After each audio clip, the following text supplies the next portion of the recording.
మకర రాశి వారు నవంబర్ మాసం 2025 సంవత్సరం మాస ఫలితం ఎలా ఉంటుందో వివరిస్తున్నాను, జాగ్రత్తగా వినండి. మకర రాశి వారికి ఆరోగ్యము బాగుంటుంది, ఆర్థిక పరిస్థితి కూడా బాగుంటుంది.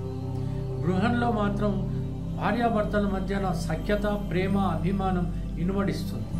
మీ సంతానం కూడా బాగా చక్కగా చదువుకునేటువంటి అవకాశాలు ఉన్నాయి.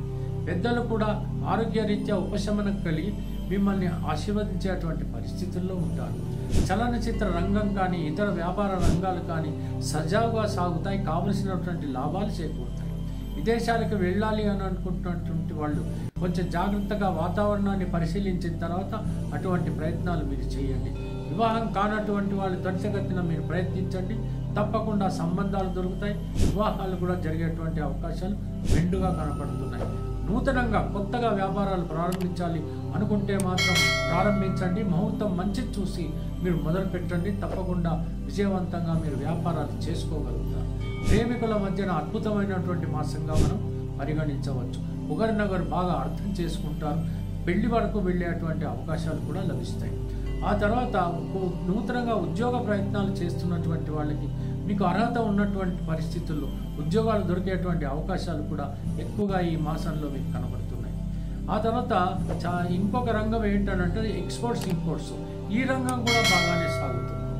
ఇకపోతే ఏదైనా కాంట్రాక్టర్స్ కానీ, ప్రొఫెషన్ రంగంలో ఉన్నటువంటి వాళ్ళకు కానీ, ఇతరత్రా ఏదైనా పెయింటర్స్ అంటారు, తర్వాత ఇతర ఆర్టిస్టులు అంటారు, ఇలాగా అనేక రంగాల మీడియా వాళ్ళు కానీ వీళ్ళందరికీ కూడా చాలా అద్భుతమైనటువంటి మాసంగా మరి పరిగణించవచ్చు.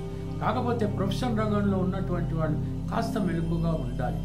మీ సుపీరియర్స్ కానీ మీ సబార్డినేట్స్ కానీ పెద్దగా అనుకూలంగా మీకు ఉండకపోయినప్పటికీ కూడా మీ సామర్థ్యాన్ని మీరు నిరూపించుకోగలగాలి. ఆ తర్వాత మీరు కావలసినటువంటి డబ్బును రాబట్టుకోగలగాలి. ఈ విధంగా వ్యవహరించినట్టయితే మీకు వచ్చినటువంటి ఆపదని ఎంత మాత్రమూ కాదు. ఇప్పుడు మీరు చేయాల్సిన పని ఏమిటంటే హనుమాన్ చాలీసా ప్రతిరోజు చదివి తీరాలి. అప్పుడే మీకు సత్ఫలితాలు కలిగేటువంటి అవకాశాలు ఉంటాయి. ఆ తర్వాత వీలుంటే మీరు చేయగలిగితే మాత్రం శనైశ్వరుడికి శనివారం తైలాభిషేకం కానీ అటువంటి అభిషేకాలు చేస్తూ మీరు పూజించినట్టయితే మీకు ఖచ్చితంగా ఎలాంటి హర్డిల్స్, కష్టాలు, అడ్డంకులు మాత్రం ఖచ్చితంగా కలగవు అనేటువంటి విషయం మీరు అర్థం చేసుకోండి. సరిపోతుంది. సెలవు మరి ఉంటాను. నమస్కారం.